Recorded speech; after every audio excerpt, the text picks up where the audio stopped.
or as far as a per department when you adopt your operating budget each year. This is only recorded on the full accrual basis of accounting, which were those first two statements. So it's a key difference as far as, it's presented here, but how it's allocated from a budgetary standpoint, depreciation isn't something that's calculated into those numbers. Now your repairs and maintenance may be, but it's really only shown on the full accrual basis of accounting. I know it's confusing, but that's the way GASB has set it up. So, and really, if you look at that, you'd say, okay, these are being depreciated, and this is the cost of maintenance, or maybe the cost of reserves to replenish each year for certain things, like your infrastructure is your roadways and things, and how much that costs us each year as far as it being depreciated. Now, it's only an estimate. We only estimate the useful lives of these. There's no exactness to it, but they are based on estimates. So it's not specific. I'll just say specific depreciation when you go through your operating budget. Now, in your sewer fund, that's a little bit different because that is factored into your operation and your operation expenses. I'm sorry, did you say in the sewer department? Yeah, in the sewer department, because the sewer department is on that full accrual basis of accounting because it's what they call an enterprise fund. And an enterprise fund is set up to be run typically just like a business. So when you go through the sewer department, that depreciation is factored into your expenses and is factored into when you set the rate as far as what you have to recover. So in the sewer department, that is a business type activity as you're charging a fee for those services. Okay, thank you. You're welcome. So, Scott, that fee then is really what? Just establishing like a sinking fund for replacement of that infrastructure? Yep. Okay.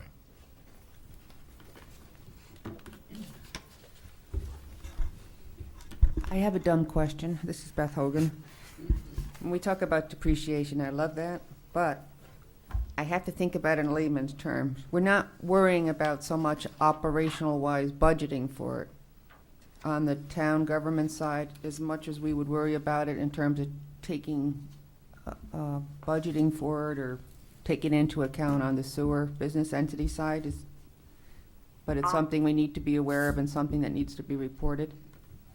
Well, I guess I can explain that a little bit. I guess if you really want to, from a layman's term, if you look at it, and if you try to want to kind of equate the two, let's just call it infrastructure, because that's really your roads and things of that nature. And you have certain depreciation for infrastructure, and obviously you have to upkeep that infrastructure every year. So within your operating budget, your general fund budget, or your capital outlay, or capital non-recurring, that is something you could try to take a look at. If you said, we're having depreciation of X amount of dollars a year, meaning our infrastructure, based on estimates, is declining in value every year. And what's the cost to upkeep our infrastructure? And not that you can, it's not apples to apples, but the amount of depreciation you may be able to use and say, okay, what do we have in our budget for repairs and maintenance on our infrastructure? And maybe compare that amount that's in the budget to what the depreciation number was to get some type of benchmark to see if you're close or if you're not close. And I think that's where it could be useful information for you as you go through the budget process. Okay.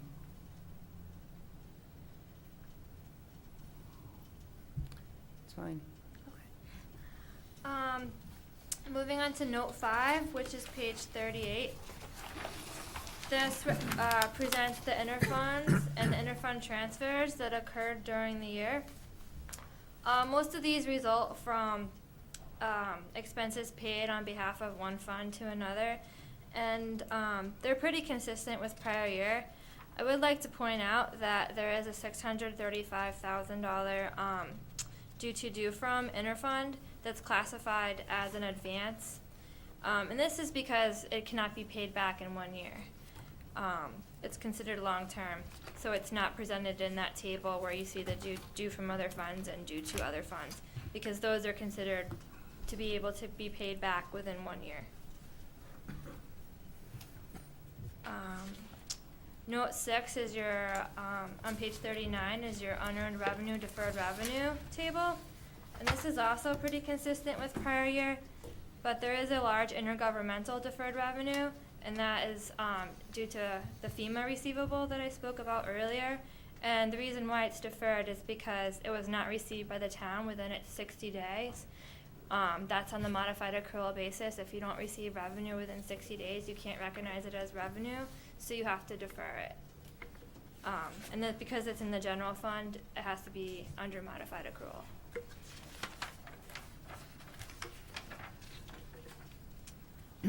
Note 7, this is a long one. It's from pages 40 to 45. This presents the different components of the long-term debt category that's presented on the entity-wide statements on those first schedules. It goes through the general obligation bonds, the compensated absences, and all the other loans and capital leases that the town has obligations to. As you can see, there are some additions to bonds this year of about $9 million, and then principal payments of about $4 million. Page 42 is the amortization schedule that goes along with those long-term bonds. And 43 is the bond anticipation note disclosure. Those are the bands that you saw on the second set of schedules that are recorded in the capital project funds. Then you have your authorized but unissued debt, which means you have appropriations for those, but you just haven't issued the debt yet. And that's the $14,947, about $15 million. Yes.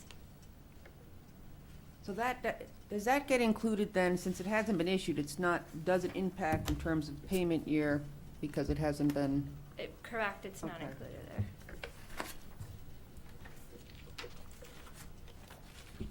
On page 44 is your legal debt limit. The town's debt limit is over 326 million.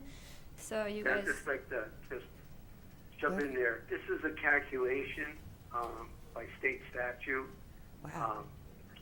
And I've been doing this a long time, and those are very, very big numbers. So I'm not sure that adds a lot to your disclosure. I think it shows your indebtedness, but that debt limit, it's 7.5%. It's really calculated at 7.5% times your taxes collected, but not a real meaningful schedule. But the middle column is where the indebtedness is. So I would pay a whole lot of attention to that schedule. Have you ever found a municipality that actually went out and bound it up to 7 times their revenue that came in through taxes? I mean, that's a very liberal rule. One of the largest, the only one that you see, and I do a lot of the large cities across the state, where they have significant numbers. That last item there, where they have Detroit, for deficit instance. funding, Yes. that's the number that grows very quickly. And some municipalities, they've gone out and tried to borrow as much of that as they can, just to pay those defined benefit plans. And basically what happens in the state of Connecticut, and you could talk about Detroit and any of those other large cities that are out there, but the town of East Lyme, you can see if you go back to the schedule and talk about it in a little bit more detail. But you have these defined benefits, and you pay them, but you're not funding for the future. You're just doing pay as you go. And so that's what's happened to even some of the cities here in Connecticut, that they're not funding those defined benefit plans only on a pay-as-you-go basis. So the state of Connecticut years ago allowed you to go out and issue these pension obligation bonds. Now in other states, if you are in a defined benefit plan, pension plan, by state statute, you're required to fund the actuarially determined value. The town of East Lyme does that, and you can see that in the schedule for required supplementary information of what you fund. So the town of East Lyme has shown great discipline in funding that defined benefit plan over the years, which really not many municipalities have done, so you should be good that you have that discipline, that you've done that over the years and past years.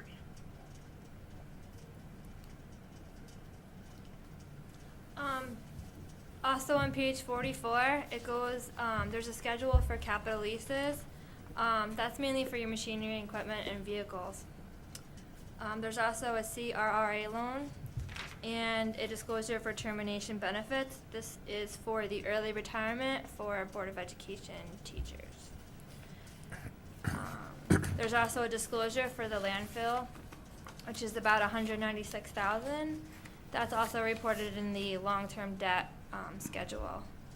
Basically what that is, I like to say that you're amortizing those landfill costs over 30 years. So 20 years ago or so, you made an estimate of what it was to cap the landfill, and that's being amortized over 30 years. And I like to think of it, when that's gone, maybe that's no longer be retired, so that's good, so I could always measure that, because that's about the time I'm at. But that's just 30 years, that's an estimate that will be, each year will go down by the same amount for the next 10 years. It's about $20,000 a year. And I think the next note, note 9, the risk management note, is really a good note, because we talked about that self-insurance fund. And in that self-insurance fund, what kind of protection do you have as far as, not going over that $2 million fund balance that you have?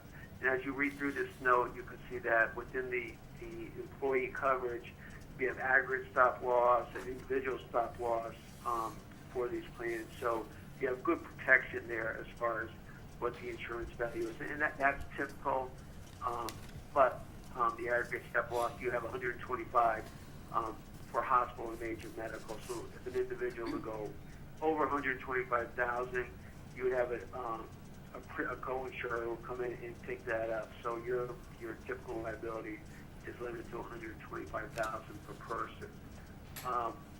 The next note I would go to, Jen, I think is note 11.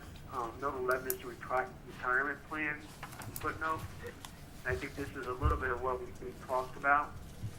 And if you go to page 47 of that footnote, and the last third of the page, a couple things I'd like you to take a look at. We talked about, how do we fund these plans?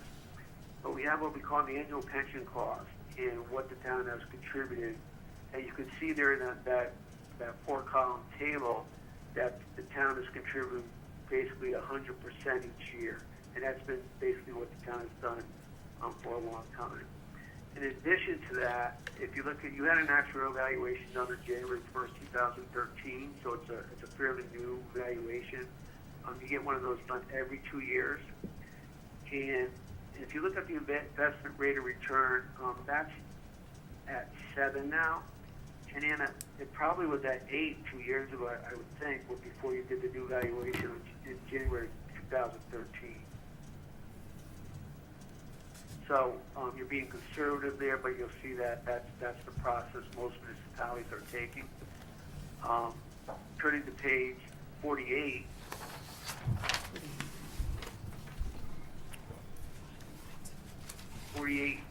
Shows you what the annual required contribution was. The actuary tells you need to contribute, and there's some small immaterial minuses and pluses that give you to about $950,000 a year that you have to contribute. But where this all comes together is you see that small net pension asset there. Back in 1987, they started measuring this. And over the years, so how many years that is, you can see that the town has been very consistent in funding 100% with just a $34,000. Actually, it's an asset that you've overfunded a little bit. But so you've had that discipline to fund every year. And then if you go down to the schedule of funding progress, now that schedule shows you what the actuary estimates what the liability is. And the actuary has estimated that to be $19.3 million. And your funded ratio is at 70%. But you'll see in the back schedules with the economy, with the results of the market, how it's gone up and down, you've been pretty much consistent at the 7% funded level. So even though you're funding at 100% of what the actuary says, you're at a 70% funded level, which is a very strong level to be funded at. And why that's important is because there's some new pronouncements that are a year or two away where they're going to start looking at this and say, geez, well, how have towns funded their pension liability? And you've done quite well. And as you go to market, as you go out to bond, any improvements that you anticipate to bond, that again is one of the key benchmarks that the rating agencies take a look at. That, along with your collection rate and your fund balance, are very positive signs within the town of East Lyme. So, if you look at some numbers, I think it's that fund balance number, how you fund these pension plans, and the collected rate, the ability to raise taxes if you have to, and collect those taxes. I think those are some important things. Moving on in that report, I want to take you to note 12. And I hope everybody can hear me. If you can't, I can speak louder. But note 12, now this is your other post-employment benefits. This is a new measurement that came in probably 5 or 6 years ago. And basically what it made, municipalities across the country do is you have to measure what are these health benefits going to cost for the future years. And this is something that you can see there on page 51. That's what the activity is each year and what it costs. And your accrued liability based on the July 1st, 2012 valuation is $11.5 billion of an accrued liability for the OPEB. Not unusual. 95% of the communities in the state of Connecticut have not funded this, or do they anticipate funding this? But it's a measurement, and I think just so you know what those future benefits are for your retirees, and this is what this GASB tried to present. The next one I think we should take a look at, as far as schedules, I think these are, skipping several pages. These are back on page 57.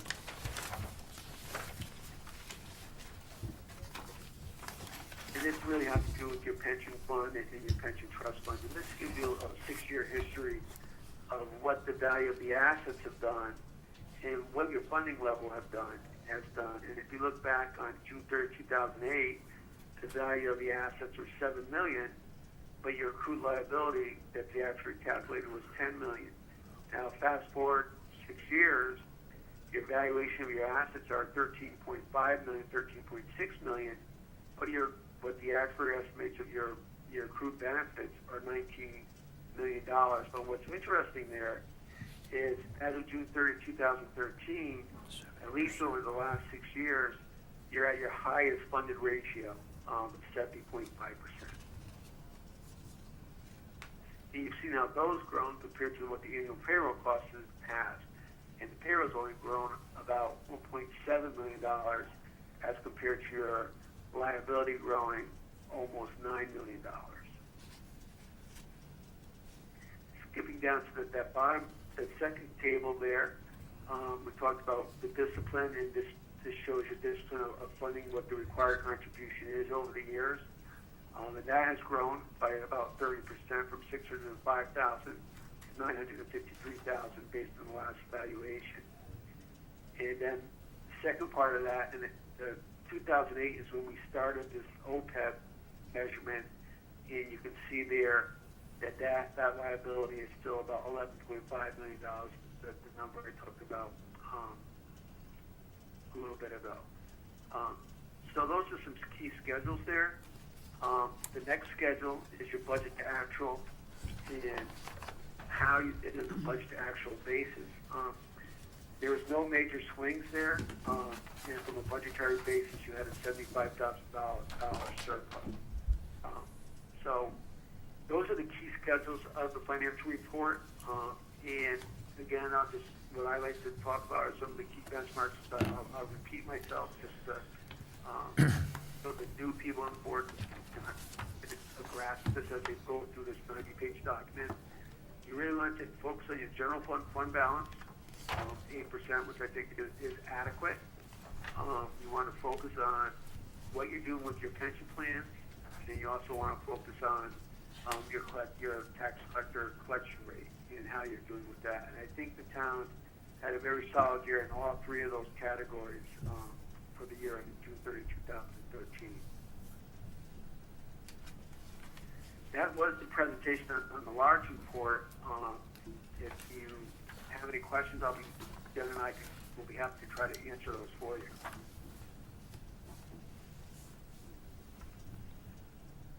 Do we have any areas for improvement? Scott, oh, sorry. We do have, well, I can go on to the next two reports if you'd like, if we're done with the large report. I don't know, Anna, if you want to add anything, or Paul, before we go on to the compliance and the management letter. Nope. Okay. As I mentioned, we do a compliance report where we take a look at your major federal and state programs, and that's really mandated. What we have to do there is mandated by both the federal and state agencies.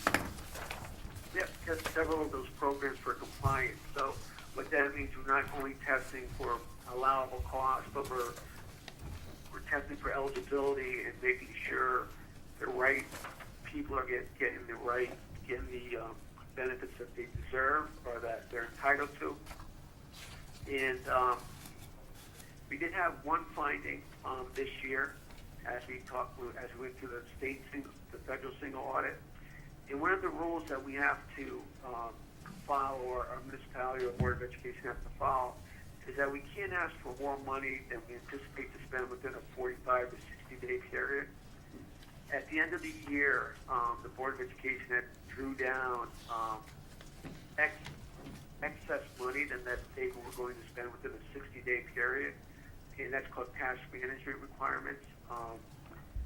Although it's not significant because you can't really earn a whole lot of interest these days on that money, but there's still just a discipline there that should be followed to estimate what your costs are going to be each month, and then ask the federal government for that money. And we did have a finding with that. I think Jen just reminded me, but I think to the point that the Board of Ed did realize that sometimes this past fall, and they did write a check back because they realized that their cash balance was in excess of what would be allowed under the federal guidelines. Yes, they wrote a check back to the state in November for the overdrawn funds. So we spoke to them about it, and they have responded to it, and they're going to put a policy in, or they're going to keep monitoring what that excess balance is, because you'll get several grants during the year, and so that's just something they have to take a look at. It wasn't material, but it was a finding that we're required to report to you under the federal state reporting requirements. So I heard you say, Scott, then there'll be more vigilance on their part to ensure that doesn't Right. happen again. Exactly. What they'll do is try to estimate, because you do forecast what those costs are. So they'll have to be more diligent in trying to be more accurate in forecasting those. If you ask for a certain amount one month and you don't spend it, you just don't automatically ask for that same amount the following month. You really have to manage what you have down on hand. Now, it seemed like it was we've been doing the audit for maybe 5 years now. We haven't had that finding before or had that. So it just could have been an isolated incident during the year, that at least what we've seen, but we had to report that. So I don't think it will be a reoccurring problem in future audits. We do have a management letter, and the management letter are just some comments that we make as we go through the process. And we had 8 comments during the year. 7 of those comments are repeated comments. They're not significant comments, but they're something that we bring to the attention of the Board of Finance. The first one being, really an up-to-date accounting policy and procedure manual. That's just good business practices. You know, we have policies and procedures documented. I don't think they're in a manual where if someone were to come in, they could pick it up and see what the documentation could be improved there.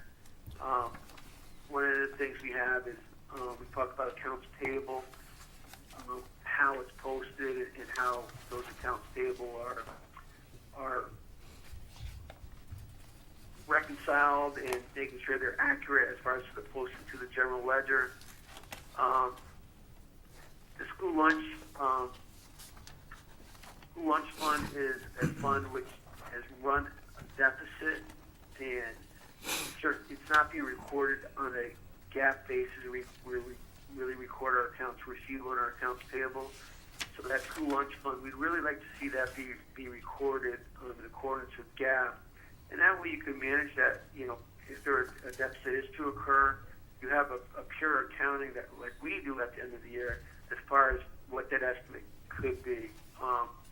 But I will say, though, is that those are funds not just in East Lyme. I just think as I go across the state, you can see those funds running a little bit more of a deficit, and it's more of a common theme now. And so it may be something you may want to monitor and ask the Board of Ed, you know, what their plan is as far as getting that fund out of the deficit. Because what you don't want to happen is that to continue to grow, okay? You know, it's something that I don't know if it will ever be self-sustaining anymore, but you certainly want to monitor that deficit so it doesn't grow. So that could be a question as you go through the budget process about the school lunch deficit. Some simple reconciliations. I think what we'll do this year, you know, fewer entries this year. So what Jen and Anna will do, once the audit is finished, they'll go through the adjusting entries that we have as auditors and make sure those are posted correctly. I'd like to see that one eliminated next year, because I think that's an easy one to eliminate with not a whole lot of effort. I just think Jen and Anna will get on their schedule to make sure that happens and post all the just the entries that need to be posted. Number 5 is, again, we have to report this transfer out as an expense. That's just a GAAP entry. And Anna could probably do that entry at the end of the year. We wouldn't have to repeat that one next year. Number 6 is about the purchase order system. And this is one, it really goes back to number 1 with the accounting procedures and policy manual. I think if you're going to use purchase orders, we have to use them. And in several instances, we see where our POs are dated after the invoices are received. So basically, you kind of haven't used the purchase order process. And although they're valid expenditures and they've been approved and department heads have signed off on those, I always get to, if you're going to have that policy in place, it should be followed. If there's going to be exceptions to that policy, well, those should be documented too, because you could have exceptions to a PO policy. But those should be repeated. Again, this is just a GAAP entry. We just want the books recorded on a GAAP basis. And again, the education grants are really being recorded on a cash basis, and it's a true up at the end of the year when we book receivables and book deferred revenue into certain liabilities. Those 7 are not hard to fix, and that's why they're only what we consider control deficiencies and not significant deficiencies. But, you know, our job is we come into